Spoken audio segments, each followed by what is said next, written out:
जय महाराष्ट्र मित्रांनो, राज्याच्या राजकारणात पुन्हा एकदा उद्धव ठाकरे आणि मातोश्रीचं महत्त्व वाढलं.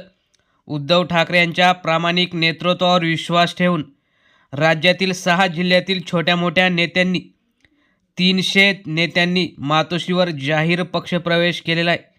कोणत्या पक्षाचे आणि कोणत्या पदावर ते नेते होते आणि ठाकरेंची ताकद कशा प्रकारे वाढलेली आहे ते आपण सविस्तर बघणार आहोत. चॅनलवर जर तुम्ही नवीन असाल तर चॅनल सबस्क्राईब करून बेल आयकॉन प्रेस करा, म्हणजे रोज नवनवीन तुम्हाला राजकीय घडामोडी बघायला मिळतील.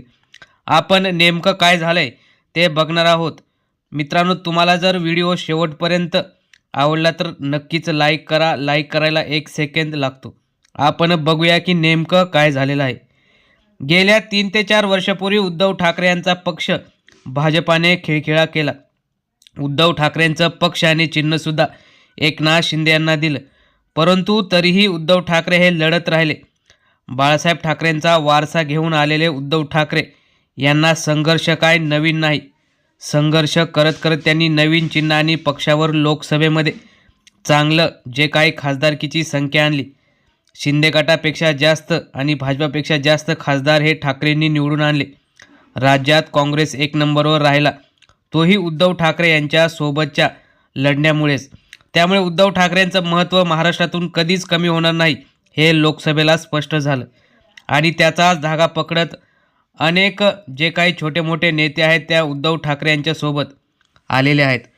कोरोना काळात केलेलं प्रामाणिक काम, लहान मुलांना जपतो तसं उद्धव ठाकरेंनी कोरोनामध्ये महाराष्ट्राला कोरोनामधून प्रत्येक रुग्णाला बाहेर काढलं आणि प्रत्येक वेळी त्यांची चांगली काळजी घेतली. राज्यात कोरोना आला आणि उद्धव ठाकरे मुख्यमंत्री झाले आणि त्यामुळेच कोरोना घालवायलाच उद्धव ठाकरे आले की काय, असा अनेक ठिकाणी चर्चा होती. उद्धव ठाकरेंनी चांगलं काम केलं, कोरोनामध्ये सर्वांना सांभाळलं, परंतु त्यानंतर भाजपाला सत्तेसाठी शिवसेनेत फूट केली आणि एकनाथ शिंदेंना फोडलं, पक्षचिन्ह दिला. परंतु उद्धव ठाकरे यांनी लढाई करत करत नवीन पक्षचिन्हावर आमदार खासदार निवडून आणले. आता स्थानिक स्वराज्य संस्थांच्या निवडणुका आहेत. प्रामाणिक आणि संयमी नेतृत्व म्हणून उद्धव ठाकरे यांच्याकडे पाहिलं जात असताना आता 6 जिल्ह्यातून पश्चिम महाराष्ट्र आणि मराठवाड्यातून ग्रामपंचायत सदस्य, माजी सरपंच, माजी उपसरपंच, माजी पंचायत समिती सदस्य, माजी जिल्हा परिषद सदस्य ह्या सर्वांनी मिळून अशा तब्बल छोट्या मोठ्या 300 पदाधिकाऱ्यांनी नेत्यांनी ठाकरेंच्या पक्षात प्रवेश केला. उद्धव ठाकरे हेच महाराष्ट्राचं भविष्य आहे आणि मराठी माणसाला मुंबईत महाराष्ट्रात ताठ मानेने जगायचं असेल तर ठाकरे बंधूंना साथ दिली पाहिजे असं प्रत्येकाचं म्हणणं आहे. आणि त्यातूनच 300 जणांनी ठाकरेंच्या उपस्थितीत पक्षप्रवेश केला. त्यामुळे आता येणाऱ्या स्थानिक स्वराज्य संस्थांच्या निवडणुकीमध्ये भाजपाला अगोदरच मोठा धक्का बसलेला दिसत आहे. भाजपाने शिंदे गटाने कितीही ताकद लावली आणि कितीही सत्तेचा वापर केला तरी सत्याचा हा विजय शेवटी होतोच आणि तसाच विजय आता उद्धव ठाकरेंचा येणाऱ्या प्रत्येक निवडणुकीमध्ये होईल, यात काही शंका नाही.